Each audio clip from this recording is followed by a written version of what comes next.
Hello students, how are you all? I hope you all are fine. So आज हम class 10 का सबसे important topic start करने जा रहे हैं। इसी टॉपिक से आपका पूरा बेस बनेगा केमिस्ट्री का। क्योंकि अगर आपको केमिकल रिएक्शन एंड इक्वेशन देखने समझ नहीं आया, इट मीन्स आपको एसिड बेस में ही प्रॉब्लम आएगी, दैट इज चैप्टर नंबर 2। ठीक है। आपको मेटल नॉन मेटल में भी प्रॉब्लम आएगी, दैट इज चैप्टर नंबर 3। और आपको कार्बन में ही प्रॉब्लम आने वाली है, वो क्या है आपका चैप्टर नंबर 4। तो इन तीनों चैप्टर का हम कह सकते हैं कि बेस है ये केमिकल रिएक्शन एंड इक्वेशन। ठीक है, बहुत अच्छे से करेंगे हम।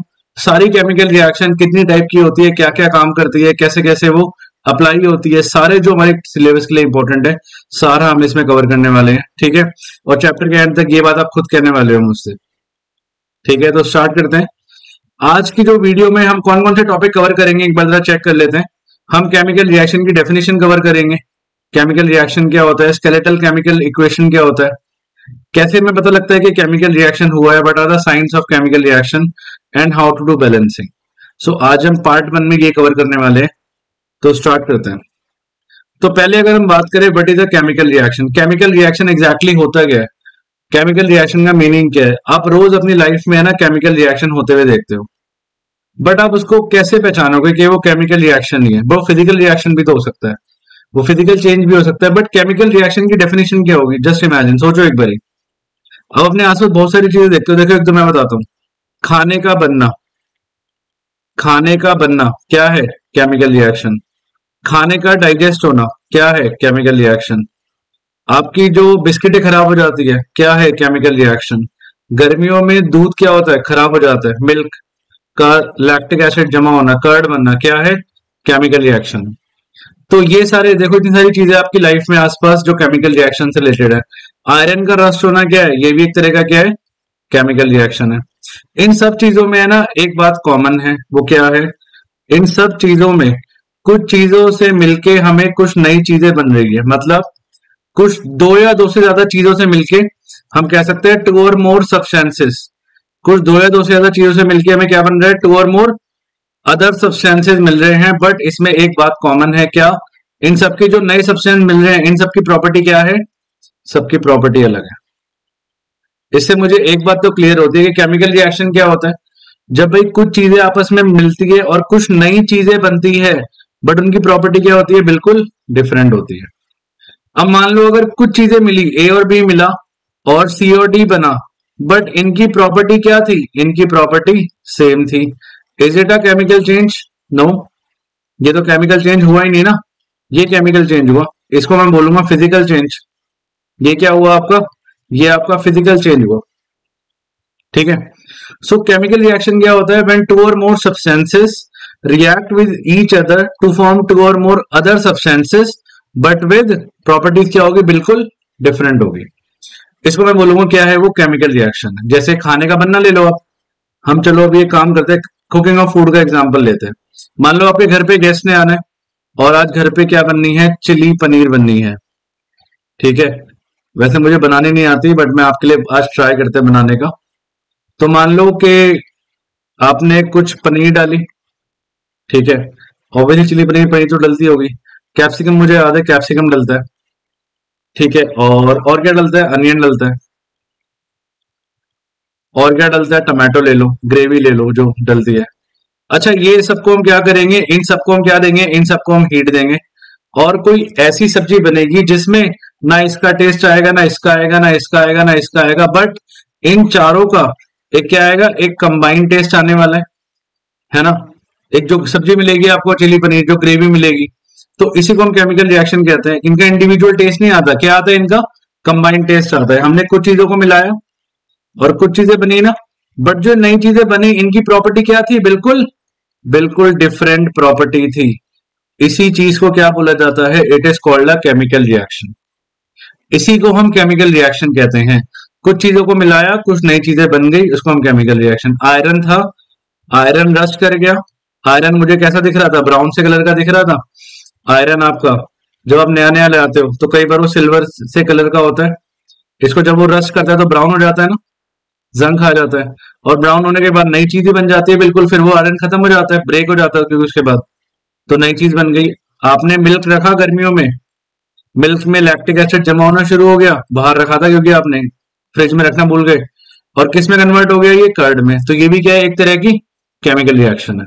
ठीक है, तो डेफिनेशन क्या बनी, डेफिनेशन इसकी यही बनी क्या, when two or more substances react with each other to form two or more other substances but with, याद रखना, but with different properties. Properties क्या होगी, बिल्कुल डिफरेंट, क्योंकि सेम होगी तो क्या होगी, it is a physical change. खाने का बनना, खाने का बनना क्या है, केमिकल रिएक्शन है। आयरन का रस्ट होना क्या है, आयरन रस्ट होना केमिकल रिएक्शन है। ग्रेप्स का खराब होना क्या है, ग्रेप्स का खराबी एक तरह का क्या है, it is a chemical reaction only. ठीक है, आगे चले। अच्छा, अब ये एक्सपेरिमेंट हम क्लास में करते हैं। हमने क्या किया, मैग्नीशियम रिबन को कर क्या रहा है, ये मैग्नीशियम रिबन को ले रहा है, उसको बर्न कर रहा है, और एक व्हाइट से कलर की फ्लेम निकल रही है। अगला टॉपिक आता है कि हम इसको रिप्रेजेंट कैसे करते हैं, how do we represent a chemical reaction. अब ये जो पूरी कहानी है, इसने क्या करा, मैग्नीशियम रिबन लिया, इसको पकड़ा और इसको जला रहा है वो, और कौन से कलर की फ्लेम निकल रही है, चेक करो जरा, बिल्कुल व्हाइट से कलर की, व्हाइट डैजलिंग फ्लेम। तो इसको हम लिखेंगे कैसे, इसको हम ऐसे लिख सकते हैं क्या, when when magnesium ribbon, magnesium ribbon या मैग्नीशियम मेटल भी कह सकते हैं, बर्न्स इन एयर, जब मैग्नीशियम रिबन जला, Burns in air, it produces a white flame, it produces अ कौन सी फ्लेम, व्हाइट कलर की फ्लेम। इसका एक्सपेरिमेंट भी मैं शॉर्ट्स में डाल दूंगा चैनल में, आप चेक कर लेना एक बार। It which is magnesium oxide, जो क्या बना था, मैग्नीशियम ऑक्साइड। ये पूरा मैंने सेंटेंस लिख दिया, एक तरह से मैं कह सकता हूँ, क्या लिख दी मैंने, केमिकल रिएक्शन जो हुई थी मैंने लिख दी।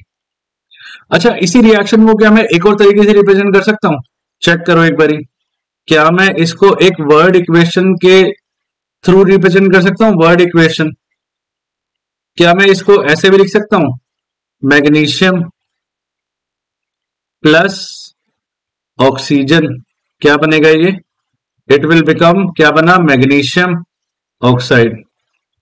क्या इससे भी कोई इजी वे है, सोचो, क्या इससे कोई इजी तरीका है इसको रिप्रेजेंट करने का, कि हम इसको भी रिप्रेजेंट कर पाए, कोई है आसान तरीका, एक और है, पता है आपको, it is called chemical equation. कहां लिखें, यहां लिखता है, क्या कहते हैं इसको, इसको हम कहते हैं chemical, it is called chemical equation, इसको कहा जाता है केमिकल इक्वेशन। ठीक है, अब केमिकल इक्वेशन में क्या करेंगे हम, ये सब आलसी वालों का काम है, जितने आलसी लोग हैं वो मेरे ऐसे, वो सब केमिकल इक्वेशन लिखेंगे। हम मैग्नीशियम बहुत बड़ा वर्ड हो जाता है, हम इसको सिंबल लिख लेते हैं Mg।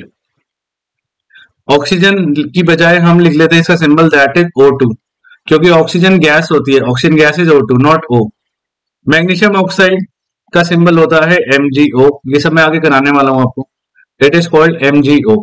ठीक है, तो केमिकल इक्वेशन बन गई आपकी, इसको हम केमिकल इक्वेशन कहते हैं। हमने किया क्या, हमने पूरी केमिकल रिएक्शन को, इस पूरी रिएक्शन को हमने किस फॉर्म में लिख दिया, in the form of symbols, और यही इसकी डेफिनेशन है, क्या, कि किसी भी केमिकल रिएक्शन को जब मैं सिंबल्स और फॉर्मूले की फॉर्म में लिख दूंगा, it is called a chemical equation. ठीक है, तो रिप्रेजेंट करने के तीन तरीके हम कह सकते हैं, एक हम केमिकल रिएक्शन के वे से, एक वर्ड इक्वेशन से उसको वर्ड इक्वेशन बना दो, और एक chemical equation. So there are three ways to represent a chemical reaction. ठीक है, सबसे इजीएस्ट वे और सबसे कन्वीनियंट वे कौन सा है, केमिकल इक्वेशन वाला। ठीक है, और कुछ चीजों को ध्यान रखना, हम लेफ्ट पे लिखेंगे और कुछ चीजों को हम राइट पे लिखेंगे ऑलवेज। लेफ्ट वाली चीजों को एक नाम दिया जाता है, दे आर कॉल्ड रिएक्टेंट, क्या कहते हैं इसको, रिएक्टेंट ऑलवेज। और राइट वाली चीजों को हम कहते हैं, दे आर कॉल्ड, जब भी हम केमिकल रिएक्शन लिखेंगे कुछ चीजों को लेफ्ट पे लिखा जाएगा, उनको हम बोलते हैं रिएक्टेंट, और राइट वाली चीजों को हम बोलते हैं प्रोडक्ट। रिएक्टेंट नाम से शायद पता लग रहा हूं, रिएक्टेंट क्या होता है, रिएक्टेंट होता है विच अंडरगो अ केमिकल चेंज, जिसमें कोई केमिकल चेंज हुआ है, विच अंडरगो अ केमिकल चेंज, जिसमें कोई केमिकल चेंज हुआ है। और प्रोडक्ट क्या होता है, जो फाइनली हमें मिलता है, जो फाइनल प्रोड्यूस होता है, उसको हम प्रोडक्ट कहते हैं। जैसे अगर चिली पनीर का एग्जांपल लें हम, तो उसमें जो रिएक्टेंट थे वो क्या था, पनीर था, कैप्सिकम था, ठीक है, कैप्सिकम था, अनियन था, ये सारे क्या थे, ये सारे रिएक्टेंट थे। और जो चिली पनीर बनी वो क्या थी, प्रोडक्ट थी। मतलब हम कुछ चीजें डालेंगे और कुछ नई चीजें मिलेगी, है ना। खाना बनना, है ना, हमने कुछ अलग अलग चीजें डाली कुकिंग में और एक नई चीज मिल गई, कुकिंग ऑफ फूड।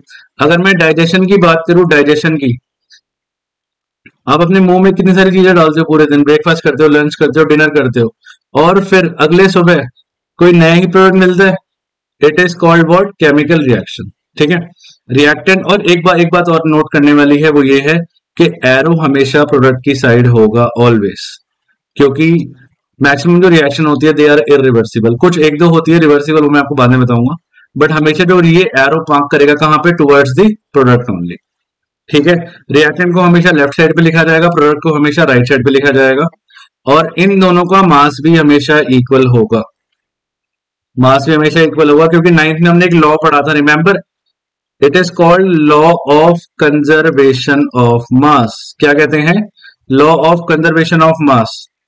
क्या कहता है ये कहता है that mass can neither be created nor be destroyed, mass can neither be created, ना वो बन सकता, nor be destroyed in A chemical reaction, in a chemical reaction.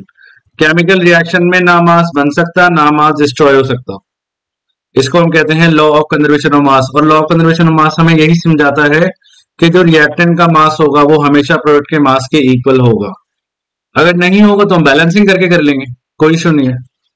ठीक है, अभी बैलेंसिंग सिखाऊंगा मैं आपको। तो देयर आर टू वेज, एक वो था केमिकल रिएक्शन वाला, ठीक है, वर्ड इक्वेशन और केमिकल इक्वेशन। रिएक्टेंट क्या होते हैं, that undergo a chemical change and are written on the left hand side, they are called reactant. And what are product, the new substance जो बना and are written on the right hand side, इसको हम कहते हैं product.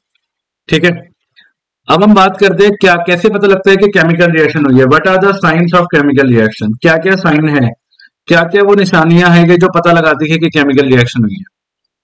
जैसे एक दो तो शायद आपको पता होंगे, एग्जांपल लो, पहला चेंज इन कलर, कलर का बदलना, कलर का चेंज होना क्या है, केमिकल रिएक्शन का एक साइन है।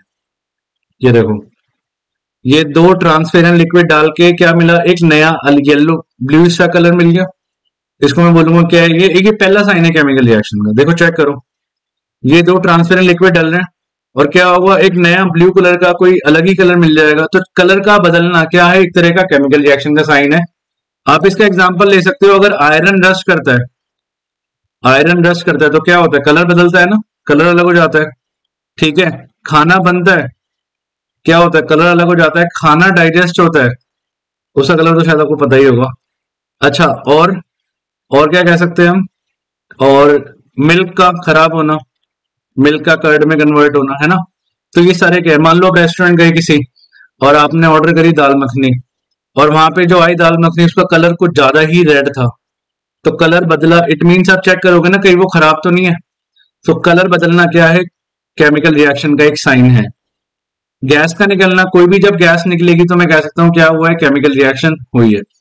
ठीक है, टेम्परेचर का बदलना, क्योंकि अगर हम हीट नहीं करेंगे तो क्या होगा, केमिकल रिएक्शन होगी नहीं। ठीक है, चेंज इन स्टेट, स्टेट का बदलना भी कई केसेस में क्या होता है, केमिकल रिएक्शन का ही साइन होता है। और लास्ट है आपका फॉर्मेशन ऑफ प्रेसिपिटेट। प्रेसिपिटेट क्या होता है, मैं आपको रिएक्शन करके दिखाऊंगा, उसमें कि नीचे ना कुछ ऐसा दिख रहा है आपको, ये पाउडर के जैसा कुछ नीचे बच जाता है, और आप कितना भी मिला लो ये मिलेगा नहीं, नहीं मिलेगा कभी भी। ये एक तरह का साइन होता है, क्या हो ये कि प्रेसिपिटेट बना है। तो there are 5 sign of a chemical reaction, colour का चेंज होना, गैस का निकलना, टेम्परेचर का बदलना, स्टेट का चेंज होना, और प्रेसिपिटेट का बनना। प्रेसिपिटेट क्या होता है, पाउडर जैसा फॉर्म में होता है जो नीचे रह जाता है टेस्ट ट्यूब के। कई बार हम रिएक्शन करते हैं तो ऐसा होता है। ठीक है, मैं अभी अपने वीडियो में डालूंगा, शॉर्ट्स में भी डालूंगा इवन, लेड नाइट्रेट और पोटेशियम आयोडाइड वाली रिएक्शन, इसमें येलो कलर का प्रेसिपिटेट बनता है PbI2 को। ये मैं आपको बना के दिखाऊंगा, तब आपको क्लियर हो जाएगा कि प्रेसिपिटेट होता क्या, प्लस KNO3। ठीक है, ये हम करेंगे। तो देयर आर 5 साइन, क्लियर है बात, आगे चले। अब हम आगे देखते हैं केमिकल इक्वेशन क्या होता है। ये तो मैं समझा चुका हूं आपको, what is the chemical equation. क्या होता है केमिकल इक्वेशन, जब आप किसी भी रिएक्शन को किस फॉर्म में लिख दोगे, in the form of symbols and formula. जब आप किसी भी रिएक्शन को सिंबल्स और फॉर्मूले की फॉर्म में लिख दोगे, it will become a chemical equation. ठीक है, ये हम पढ़ चुके हैं। A chemical equation is a symbolic representation of a chemical reaction in the form of symbol and formula. जैसे मैंने मैग्नीशियम रिबन को बर्न किया था तो कौन से कलर की फ्लेम निकली थी? व्हाइट कलर की। और किस में कन्वर्ट हो गया था वो? व्हाइट पाउडर में। व्हाइट पाउडर का नाम क्या है? It is magnesium oxide only. ठीक है, अब हम बात करते हैं स्केलेटल केमिकल इक्वेशन क्या होता है। देखो जरा, इसको भी एग्जांपल से समझाऊंगा। अब एक रिएक्शन लो जैसे मैग्नीशियम वाली, Mg प्लस O2 क्या बना? It will become MgO। एक बार जरा चेक करते हैं कि दोनों साइड सेम सेम रिएक्टेंट और प्रोडक्ट्स हैं। चेक करें, हम यहाँ लिखते हैं Mg, यहाँ लिखते हैं O। अब चेक करो लेफ्ट हैंड साइड पे Mg कितना है और राइट हैंड साइड पे कितना है। लेफ्ट साइड पे Mg कितना है? Mg लेफ्ट साइड पे 1 है। राइट पे कितना है? राइट पे 1 है। O कितना है? लेफ्ट साइड पे 2 है। राइट पे कितना है? 1 है। तो इट इज नॉट बैलेंस ना, ये बैलेंस नहीं है।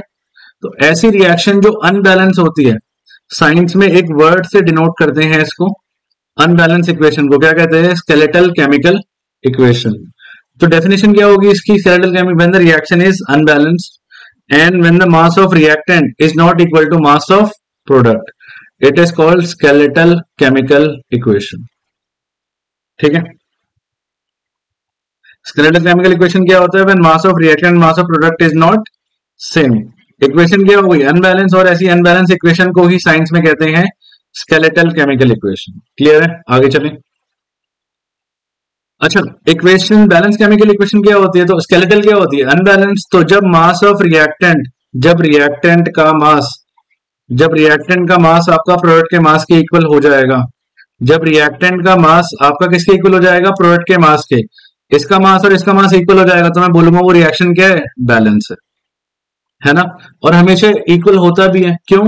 एक लॉ बताया ना मैंने आपको, क्या कहता है? लॉ ऑफ, क्या कहता है? Conservation of mass. ये हमने 9th क्लास में पढ़ा था। Law of conservation of mass क्या कहता है? तभी mass can neither be created nor be destroyed in a chemical reaction. तो what is the balance chemical equation? जब रिएक्टेंट का मास किसके इक्वल होगा? प्रोडक्ट के मास के। इक्वेशन क्यों बैलेंस होनी चाहिए? To satisfy law of conservation of mass. नहीं तो ये तो मास का ये है लॉ, ये कभी सेटिस्फाई हो ही नहीं पाएगा। अगर आप बोलोगे सर मैंने सब्जी बनाई, मैंने 3 किलो डाला और सब्जी जो बनी वो 1 kg बनी, ऐसा कुछ नहीं होता। जो इसमें से पानी निकलता है वो ऊपर जाके चिपक भी जाता है यहाँ पे ना। तो हमेशा ये लॉ वैलिड होता है, ऑलवेज, इन ऑल सिचुएशंस। ठीक है, ये देखो, when total mass of element present on the product of a chemical reaction is equal to the mass of element present in a reactant, then this equation is called balanced chemical equation. Equation का balance होना क्यों जरूरी है? To satisfy law of conservation of mass. क्या कहता है? Mass can neither be created nor be destroyed in a chemical reaction. ठीक है, आगे चलें। अच्छा, नेक्स्ट टॉपिक है आपका बैलेंसिंग। तो बैलेंसिंग हम करते हैं, बहुत सिंपल तरीके से समझाऊंगा बैलेंसिंग, सारा पार्ट क्लियर हो जाएगा कि बैलेंसिंग करनी कैसे। देखो, कह रहा है आपको रिएक्शन दी हुई है Fe प्लस H2O, क्या कह रहा है? Fe3O4 plus H2। Step number 1 कह रहा है आपका, स्टेप नंबर 1 कह रहा है सबसे पहले क्या करो? बॉक्स बनाओ अराउंड ईच फॉर्मूला। हर फॉर्मूला के आसपास क्या करो? बॉक्स बनाओ और do not change anything inside the box. आपको सबसे पहले बॉक्स बनाने हैं। देखो कुछ ऐसे, Fe प्लस H2O क्या बना? Fe3O4 plus H2। मैंने बॉक्स बना दिए सब जगह। ठीक है, अच्छा, बॉक्स क्यों बनाए गए हैं? बॉक्स बनाने का मेन रीजन ये है कि आप बॉक्स के अंदर कुछ भी चेंज नहीं करोगे। याद रखना इस बात को। ये ना हो कि आपको बैलेंस करना हो तो आप H2O को H2O2 कर दो। नो, जो लगेगा बॉक्स बनाओ, जो लगेगा बॉक्स के बाहर लगेगा, लाइक दिस। ठीक है, तो पहला स्टेप क्लियर है। दूसरा स्टेप क्या है? Make a table. एक टेबल बनाओ सब एलिमेंट्स की, लेफ्ट और राइट साइड। चेक, एक बार टेबल बनाना सीखते हैं। तो आपको जितने भी एलिमेंट दिख रहे हैं, एलिमेंट समझते हो ना, जो सिंगल वाले होते हैं, जैसे Fe दिख रहा है मुझे, H दिख रहा है मुझे, O दिख रहा है मुझे। अब आप चेक करो लेफ्ट पे कितने हैं और राइट पे कितने हैं। चेक कर लो एक बारी। Fe लेफ्ट पे कितना है? Fe लेफ्ट पे 1 है। Fe राइट पे कितना है? राइट पे 3 है। H चेक करना, H कितना है लेफ्ट पे? H लेफ्ट पे 2 है। राइट पे कितना है? राइट पे भी H 2 है। O चेक करो, O लेफ्ट पे 1 है और O राइट पे कितना है? 4 है। तो ये हमारा टेबल बन गया। स्टेप नंबर 2 तक हम पहुंच चुके हैं। स्टेप नंबर 3 कह रहा है find the easy target. Easy target को ढूंढो। अब ये इजी टारगेट क्या चीज होती है? इजी टारगेट वो चीज होती है कि आप जो आसानी से बैलेंस कर सको, जो बहुत इजीली देखते ही बैलेंस हो जाए। ऐसे नंबर जो आप इजीली बैलेंस कर सको। ऐसा कोई नंबर दिख रहा है आपको कि जो आप इजीली बैलेंस कर सको? देखो ये रहा, मुझे तो दिख रहा है 1 का 3 बना सकते हैं हम। 1 को किससे मल्टीप्लाई करेंगे? 3 से करेंगे। और 1 को 4 ही बना सकते हैं। आपकी मर्जी, आप किसी भी स्टार्ट करो, इट्स योर विश। तो हम क्या करते हैं, हम 1 को 3 में कन्वर्ट करते हैं। मतलब एफ ई लेफ्ट साइड पे 1 है ना, हम यहाँ पे 3 लगा दें। नाउ इट विल बिकम 3 और ये हो गया बैलेंस। इसके बाद कह रहे हैं find easy target. Step number 4 कह रहा है चेंज टेबल। अगर उसके साथ कोई एलिमेंट लगा हुआ है तो टेबल को बदलो और फिर से स्टेप नंबर 3 पे लौट चलो। ठीक है, पहले हमने क्या करा, इजी टारगेट ढूंढा। इजी टारगेट का मतलब समझ आया, जो इजीली बैलेंस हो जाए। जैसे 1 को 3 बना सकता हूँ, 1 को 4 बना सकता हूँ। और उसके बाद कह रहा है टेबल भी बदलो। और उसके साथ कोई एलिमेंट लगा हुआ है तो टेबल को चेंज करो, अगर नहीं लगा हुआ तो क्या करो, आगे चलो। ठीक है, तो पहले जरा ये इरेज कर लें हम, एक सेकेंड। अब देखो, अब ये मैंने 3 लगा दिया। अब एफ के साथ कुछ लगा हुआ ही नहीं तो चेंज करने की जरूरत ही नहीं है। अब ऑक्सीजन चेक करो, ऑक्सीजन लेफ्ट पे 1 है, राइट पे 4 है। किससे मल्टीप्लाई करूंगा? 4 से। तो मतलब इससे पहले मैं 4 लिख दूंगा ब्रैकेट, ये इसकी बॉक्स से पहले। और ये है ना, ये तो मैंने 4H2O लिखा है, ये बॉक्स में लिखा हुआ है H2O। ये मैथ्स की ब्रैकेट का काम कर रहा है। इट मीन्स 4H से भी मल्टीप्लाई में है और 4O से भी मल्टीप्लाई में। मतलब नाउ हमारा H बन चुका है 4 2 8 और O बन चुका है 4, कुछ ऐसे। ठीक है, अब मैंने 4 लगा दिया यहाँ पे, तो मेरा ऑक्सीजन तो बैलेंस हो ही चुका है। तो यहाँ पे मैं 4 लिखूंगा और टिक मार दूंगा क्योंकि ये बैलेंस हो चुका है। फिर स्टेप कहता है कि टेबल बदलो, टेबल बदलो। नाउ हाइड्रोजन लेफ्ट पे कितना हो गया, मैंने बताया ना 4 2 8 हो गया। Now hydrogen becomes 8। अब राइट पे हाइड्रोजन कितना है, 2 है। 2 को मैं किससे मल्टीप्लाई करूं कि 8 आ जाए? 4 से करूंगा। तो मतलब इससे पहले भी क्या लग जाएगा हमारा, ये 4 लग जाएगा, ये भी बैलेंस हो जाएगा। तो रिएक्शन क्या बनेगी हमारी? रिएक्शन बनेगी हमारी 3Fe प्लस 4H2O। जो बैलेंस रिएक्शन बनेगी Fe3O4 प्लस 4H2। ये हमारी बैलेंस केमिकल रिएक्शन है। ठीक है, कुछ क्वेश्चंस करते हैं, प्रैक्टिस की जरूरत है। देखो पूरी प्रैक्टिस की गेम है ये, प्रैक्टिस नहीं करोगे तो फिर सही सीख नहीं पाओगे। ये आपके एनसीईआरटी क्वेश्चन है, एक बार जरा इनको डिस्कस करते हैं। जैसे पहला क्वेश्चन कह रहा है balance the following chemical equation. पहला कह रहा है, अगर मैं पहले की बात करूं तो मैंने क्या करना है, रिएक्शन है आपके पास HNO3 plus CaOH whole twice. क्या कह रहा है, CaNO3 whole twice plus H2O। अगर आपको मेरा स्टेप समझ आ गया है कि मैंने क्या समझाया, तो जरा वीडियो को पॉज करके एक बार खुद बैलेंस करने का ट्राई करो। ठीक है, फिर उसके बाद देखना क्या हुआ आगे। हम क्या करेंगे, इसके आसपास बॉक्स बनाएंगे। वैसे बॉक्स नहीं भी बनाओगे तो भी चलेगा, बट एक्चुअली स्टार्टिंग है ना हमारी, तो इसलिए हम बॉक्स बना लेते हैं। क्योंकि कई बार क्या होता है, हमें ना अंदर है ना फॉर्मूले बदल लेते हैं, हमें पता नहीं चलता कई बार। इसके बाद हम क्या करेंगे, बॉक्स बना लिया, इसके बाद हम टेबल बनाते थे, रिमेंबर। तो मुझे क्या क्या दिख रहा है, H दिख रहा है, N दिख रहा है, O दिख रहा है, Ca दिख रहा है। अब हम देखेंगे लेफ्ट पे कितना दिख रहा है और राइट पे कितना दिख रहा है। लेफ्ट पे कितना दिख रहा है, राइट पे कितना दिख रहा है। तो लेफ्ट पे मेरे पास H कितना है, लेफ्ट में मेरे पास H है, ये रहा 1, ये 1 है। और यहाँ पे देखो ये 2 है, क्योंकि होल ट्वाइस है ना। तो ये क्या है, ये 2 है, तो 1 प्लस 2 कितना हो गया, 3 हो गया। क्योंकि ये 1 है और ये 2 है, क्योंकि होल ट्वाइस है, वो ऐसे लिखा है CaOH होल ट्वाइस। तो मतलब ये जो 2 है ये इससे भी मल्टीप्लाई में और ये इससे भी मल्टीप्लाई में। यहाँ पे चेक करो आपका कितना है H, यहाँ पे हमारा H2 है। क्लियर है बात? N चेक करो, N आपका लेफ्ट पे 1 है, साफ दिख रहा है मुझे, ये रहा। और राइट पे चेक करो, राइट पे आपका ये देखो होल ट्वाइस फिर से आ गया है, कितना है, 2 है। अच्छा O चेक करो, O यहाँ पे 3 है, मेरे पास 3 दिख रहा है। और यहाँ पे चेक करो, फिर से होल ट्वाइस आ गया, तो 3 और यहाँ पे 2 हो गया। 3 प्लस 2 कितना हो गया, 5 हो गया। 5 हो गया। और यहाँ पे चेक करो, ये मल्टीप्लाई है, 3 2 6 प्लस 1 कितना हो गया, 7 हो गया। राइट साइड पे कितना हो गया, ऑक्सीजन 7 हो गया। Ca चेक करो, Ca तो हमारा 1 1 है। तो ये आपकी टेबल बन गई। अगर आपकी टेबल गलत बनेगी तो आपकी बैलेंसिंग भी क्या होगी, गलत होगी। इसलिए टेबल बड़ी ध्यान से बनाना। कई बार हम टेबल गलत बनाते हैं और बैलेंसिंग लग रहा होता है कि हमें सही होगी, बट बैलेंसिंग फिर गलत हो जाती है। ठीक है, स्टार्ट करें। तो सबसे पहले मैंने क्या बताया, इजी टारगेट ढूंढेंगे हम। आपको जो सबसे आसानी से देखते ही बैलेंस हो रहा है सबसे पहले वो कर दो यार, सबसे आसान आलसी वाला काम है ना। सबसे पहले देखो, इसको देखो, इसको देखो, इसको देखो, इसको देखो, तो ये तो नहीं हो रहा, ये भी नहीं हो रहा, ये हो रहा है, ये भी नहीं हो रहा, ये भी नहीं हो रहा, तो हम स्टार्ट एन से कर लेते हैं। हम एन से स्टार्ट कर लेते हैं, करें एन से। एन आपका कितना है? एन आपका लेफ्ट पे 1 है, राइट पे 2 है, किससे मल्टीप्लाई करूंगा? 1 को 2 बनाने के लिए 2 से करूंगा, तो मतलब एन का है मेरा, एन ये रहा। इससे पहले 2 लगा दूं, इससे पहले मैंने 2 लगा दिया। Now N becomes 2। अब ये हो गया बैलेंस। अगला स्टेप कहता था मेरा टेबल बदलो। अगर आप टेबल चेंज नहीं करोगे तो क्वेश्चन गलत होता रहेगा, ठीक है। नाउ हाइड्रोजन कितना हो गया चेक करना। यहाँ पे हाइड्रोजन हो गया 2, है ना, क्योंकि मैंने बोला था ये जो लगा है 2, ये मैथ्स की ब्रैकेट का काम, ब्रैकेट की तरह लगा हुआ है। ये जो HNO3 के पहले मैंने 2 लगाया है ना, इट इज लाइक ब्रैकेट, मतलब ये इससे भी मल्टीप्लाई में है, ये इससे भी है, और ये इससे भी मल्टीप्लाई में है। तो यहाँ पे H मेरा 2 हो गया, और यहाँ पे 2 था, तो नाउ H बिकम्स 4। कुछ और चेंज हुआ? ऑक्सीजन भी चेंज हो रहा है ना। 3 2 था 6 हो गया, 6 प्लस 2 ये रहा 6, क्योंकि 2 3 था 6, और 2 कितना हो गया? 8 हो गया। इसके बाद आपने अगला इजी टारगेट ढूंढना है। अब आपको दिख भी जाएगा, देखो दिख रहा है कोई इजी टारगेट, क्योंकि एन तो बैलेंस हो चुका है, बचा H, बचा O, और बचा Ca। अब H चेक करो, H आपका राइट पे 2 है, लेफ्ट पे 4 है, किससे मल्टीप्लाई करेंगे? 2 टू द 4। तो यहाँ पे मैं 2 लगा दूं, ये मैंने 2 लगा दिया।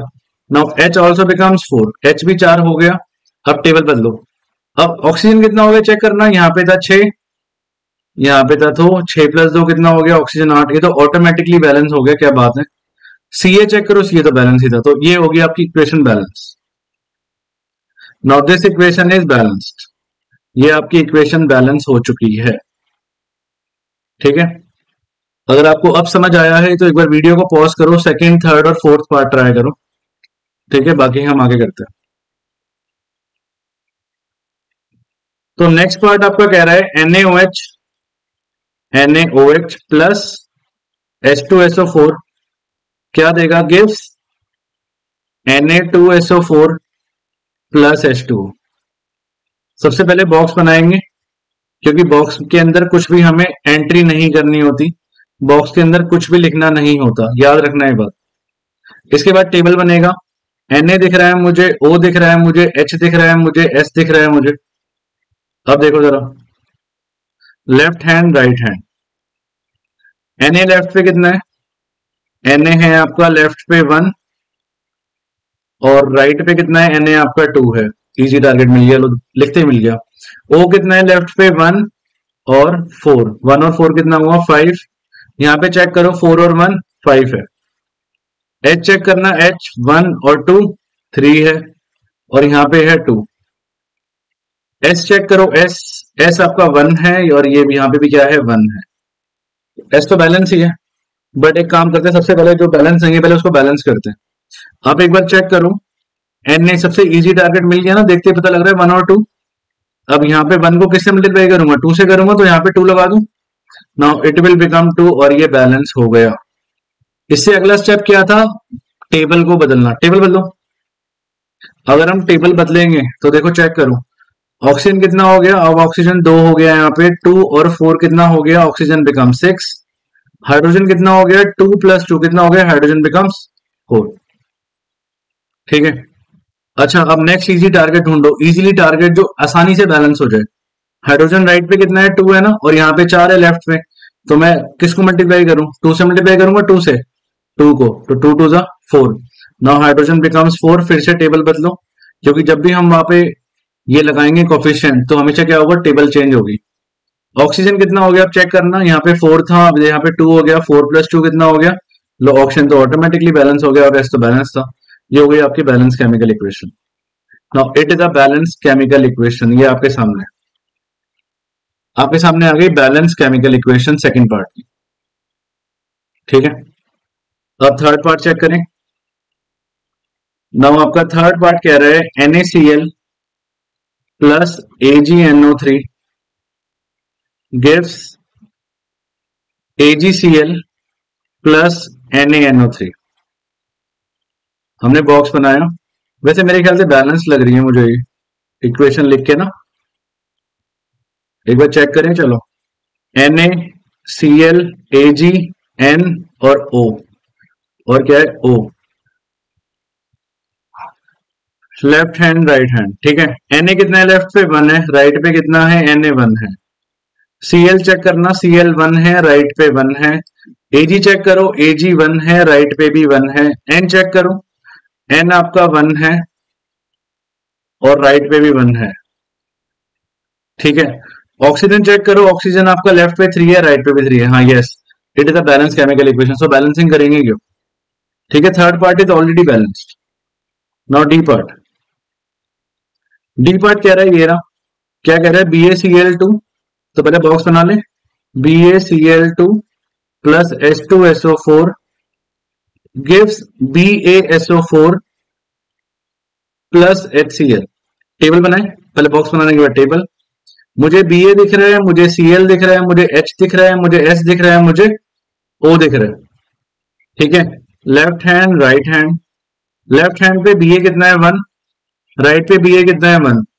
Cl पे कितना है लेफ्ट हैंड पे 2, राइट पे कितना है 1। H कितना है लेफ्ट पे 2 है, राइट पे कितना है 1 है। S चेक करो, S 1 है और राइट पे भी कितना है 1 है। O चेक करो 4 है और यहाँ पे 4 है। तो इसमें तो काफी सारी चीजें बैलेंस है, बट मुझे दिख रहा है कि ये इजी टारगेट ढूंढो, मिल गया, ये रहा इजी टारगेट, Cl है। यहाँ पे Cl1 है, यहाँ पे Cl2 है, तो क्या मैं इससे पहले 2 लगा दूं। नाउ इट बिकम्स 2, टेबल बदलो, ये बैलेंस हो गया और ये भी 2 हो गया, लो ये तो बैलेंस होगी, इक्वेशन होगी balance. It is a balance chemical equation. क्या बनी, BaCl2 प्लस H2SO4, एग्जाम में लिखना पड़ेगा सारा ये, gives BaSO4 plus 2HCl। It is the balance chemical equation, ठीक है। अब आपके एनसीईआरटी में कई सारे क्वेश्चन गिवन है, एक बार जरा उनको ट्राई करो, ये देखने के बाद आगे चलें। सो ये आपके आंसर से एक बार आप चेक कर लो, दीज आर द आंसर्स, ठीक है। सो आज हम यहीं तक करेंगे। आई होप आपको ये वीडियो अच्छी लगी होगी, आपको ये पार्ट अच्छा लगा होगा, मैंने समझाया हुआ पार्ट। तो एक बार आप मुझे एक बार कमेंट सेक्शन में बताना आपको कैसा लगा, ठीक है। नेक्स्ट वीडियो में मिलते हैं बहुत जल्द।